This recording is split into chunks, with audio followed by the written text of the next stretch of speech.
Estasyon General 2026 sa dambana ni Apo Gustin.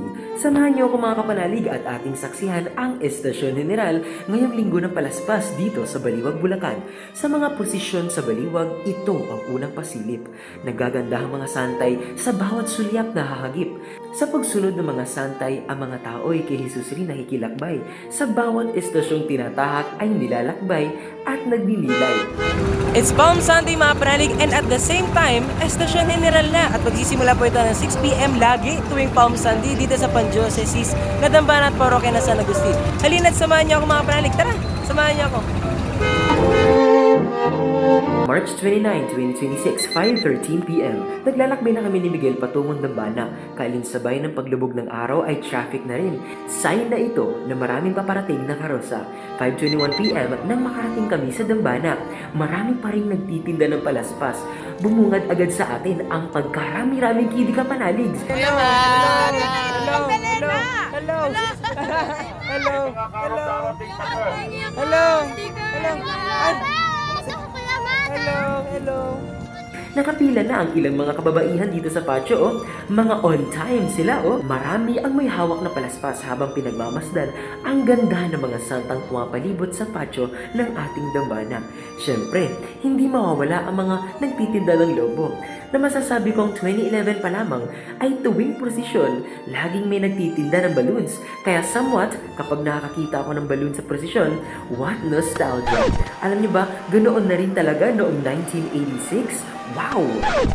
5:26 p.m. tanaw na si Santa Maria Magdalena or si Magda doon sa Baliwag Clock Tower. Oh, ang ganda niya! Bukod kay Magda, kasama niyo rin pala si Santa Susana. Yay! In a silver chariot of pink sayal, decorated with pink flowers, she is beautifully dressed in a green vestment with a robe of dazzling tassels. Sumunod naman ay si Santa Susana in her silver croza, decorated with bluish flowers. She graces the street wearing her yellow vestment. 5:27 p.m. na makapasok na si Santa Susana. May nakasalubong pang palaspas si Kuya, oh. Ito na nga ba, si Magda, oh. Emerald ang necklace niya. Lalong nagbigay buhay sa vestment niya in green. And ito ang sinasabi kong tassels, oh. Ang ganda! Tangan ang pabango at ang panyo. Tears in her cheeks, nagpapaalalang ganoon na lamang ang pagtangis niya para sa Panginoon. Sumunod kong pinagmasdan si Santa Maria Jacobe, isa sa mga antigong imahen sa Baliwag. At ang ganda ng bihis niya, ah. This is new to me compared dun sa mga usual na nakikita kong bihis niya yearly. The karoza, kung anong kinalakhan ng lahat na nakikitang karoza niya, ito na talaga. Iconic! Ang galing rin ng effect ng insensaryo niya, oh.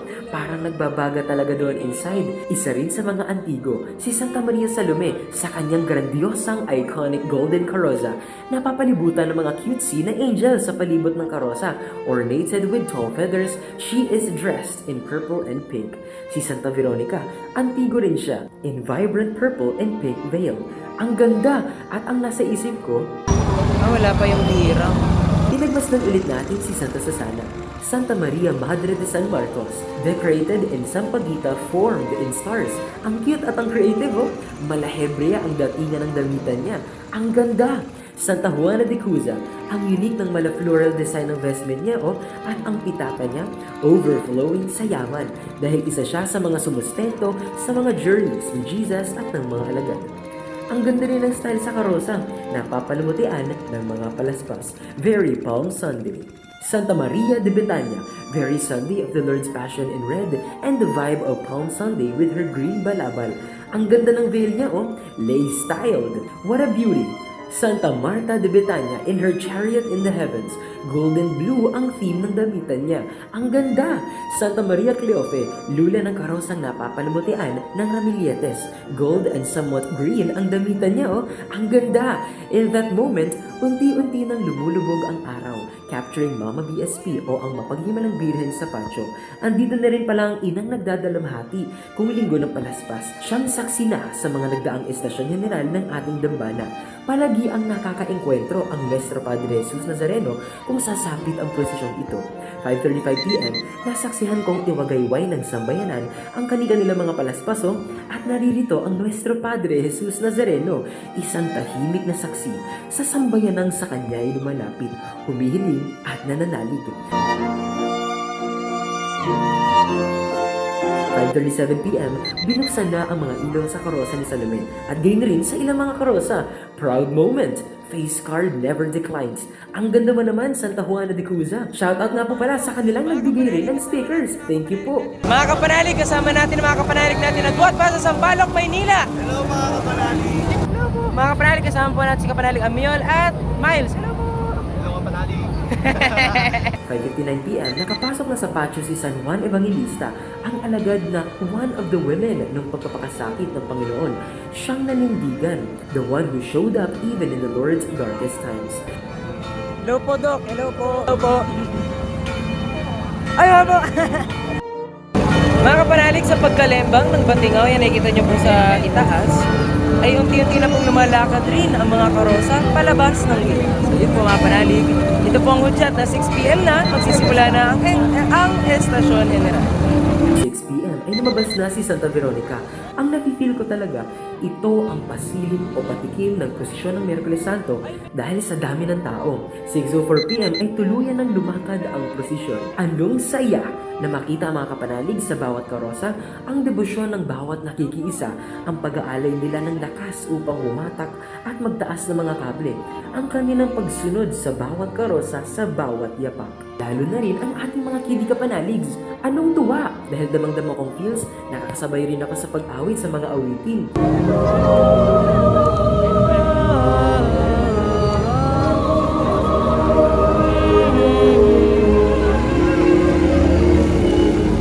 Naalala ko talaga na bata pa lamang ako, prosesyon na ang ligaya ng aking puso. Siguro, dumarating man ang mga instances na nacha-challenge ako sa faith ko, nawawala yung alab, pero patuloy akong ibinabalik ng Panginoon sa una kong minahal. God will always make a way at patuloy na mapupukaw rito ang aking puso.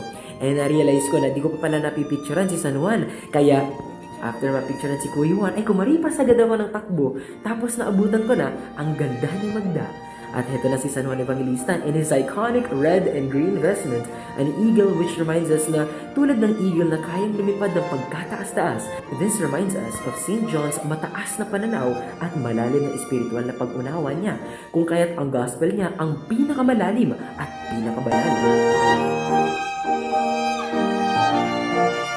More kapanalig shoutouts! Shout out kay kapanalig sa amin San Luis na buhat pa sa Marilao, Bulacan! Layo. Hello po. Hi, panakapanali. Mga kapanalig, kasama po na si kapanalig Alex. Hello.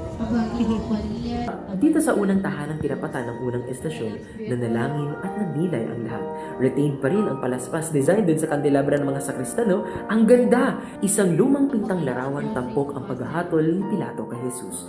Dito, ang tradisyonal o ang lumang daan ng krus ang ginagamit at hindi yung usual na carved na estampa ang ginagamit dito. Kasama dito si Reverendo Monsignor Narciso Zampana. Marami mga kapanalig mula sa kapatirang Nazareno ang nakiisa. Silang mga buong lakas na bumubuhat sa Nazareno. Sa pagninilay ng lahat, seryoso ang damdamin. Nakikiisa ang paligid sa mood ng isinasaad. Kita ba natin si Jesus bilang ating manunubos ayon sa kanyang ipinakita at ipinahayag? O mayroon ba tayong mga sariling pagkakakilala sa kanya? Matapos ang panalangin ay binigyan ng pagkakataong makalapit, makahipo at manalangin ang pamilya sa Nazareno. 6:35 PM ay lumakad muli ang prosesyon at sumunod na tatapatan ay ang SPPC Subic.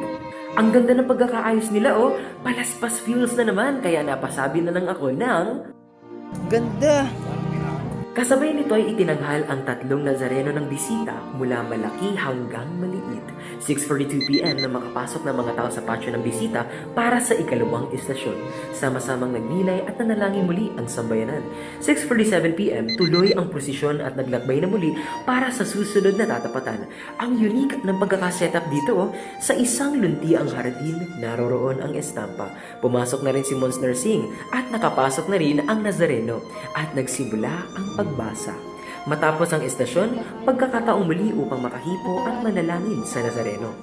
6:59 PM ay nauna na akong dumiretso dito sa Calderon Street dahil nandito na ang ilang mga santang kanina ay hindi ko nakita sa nagdaang estasyon. Ang unique rin ng pagkakasetup dito sa ika-4 na estasyon, matingkad ang backdrop. Nakita ko muli ang ilang mga santa. Ang gaganda! Nakita ko na rin ang Virgen Dolorosa at si San Juan Evangelista.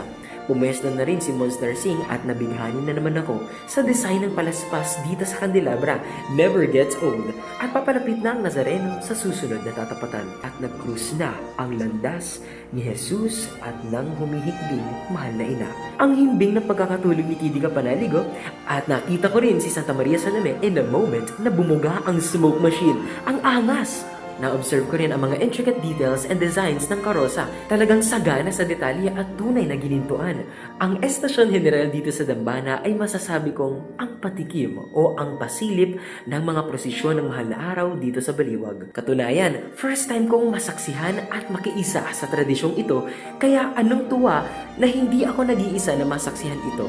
Kung hindi, kasama natin ang ating mga kapanalig sa pananalig at pagninilay, sa pagpapakasakit at pag-ibig ng Panginoon.